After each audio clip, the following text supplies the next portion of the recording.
the White House is announcing kind of like an Energy Star, like certificate for cybersecurity. This is mostly initially going to apply to like IoT devices and other sorts of devices that are ubiquitous, network connected, and often contribute to denial of service attacks.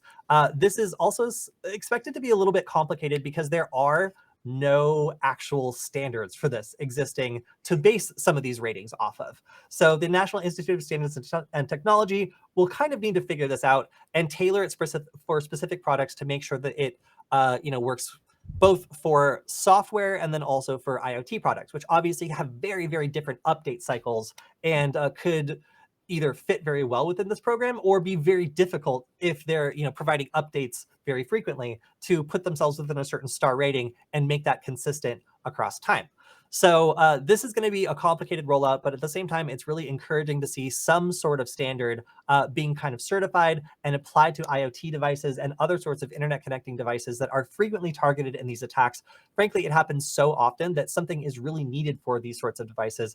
And I'm just hoping they get some of the more complicated aspects of this kind of sorted out, because the lack of existing standards and the total difference in the way that update cycles happen for certain types of products might make this a little bit difficult to universally apply across a broad range of competing products, but still is a really great step forward because currently nothing like this exists. Do you know what kind of rating system it is? Is it for like how vulnerable a platform is, or what exactly is being gauged? I didn't So really it's catch that.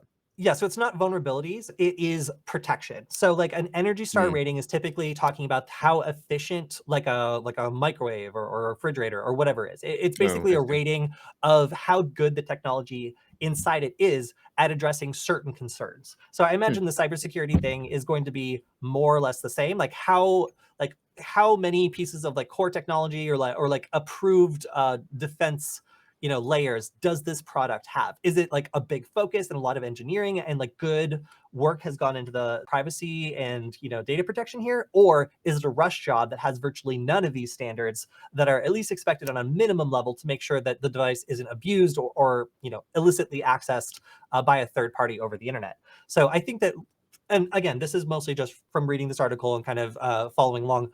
Like, I believe that they're going to be rating like how well the device does at presenting these like core technologies to protect a user or to protect the device itself on a network, not Hmm. a score of like how bad it would be to buy the device. I think that most people wouldn't want to apply, a one Yeah. star rating for vulnerability. But I mean, it kind of inversely is that, where if you have a 1 star rating, I guess, for your cybersecurity on your IoT product, it means it's probably not going to be as good as, I guess, a 5 star or 25 star or as 100 star product. I don't really know how many stars they're going to do Right. or what it's going to look like exactly, but that's the general idea, is to be able to like immediately get an understanding of how much work has gone into attempting to protect a user or the device from attack.